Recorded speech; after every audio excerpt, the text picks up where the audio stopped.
In this tutorial, we'll show you how to save and share fluid data with your colleagues, so your whole team is always working from the exact same fluid properties, saving time and avoiding errors.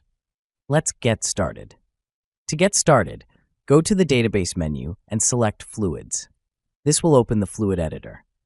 In the Fluid Editor, use the search bar to find the fluid you want to share. For this example, we'll be using a fluid called test fluid. Once you've selected your fluid and reviewed its properties, in this case it's set up as a mixture, click the Save Fluid button. A Save dialog will appear. Give your file a name. Here we'll call it test fluid. Make sure the file type is set to fluid, then click Save. You can now share this saved file with your colleague by attaching it to an email or sending it through your preferred file sharing method. Now, let's look at what your colleague needs to do on their end to load the fluid you've shared. They'll follow the same first steps. Go to Database, then Fluids to open the Fluid Editor.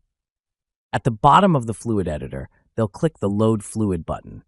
They then navigate to the location of the file you sent them, select Test Fluid, and click OK. The fluid will now be imported into their database. If they need to rename it, they can do so right in the Fluid Name field before confirming. Once everything looks good, click OK to finalize.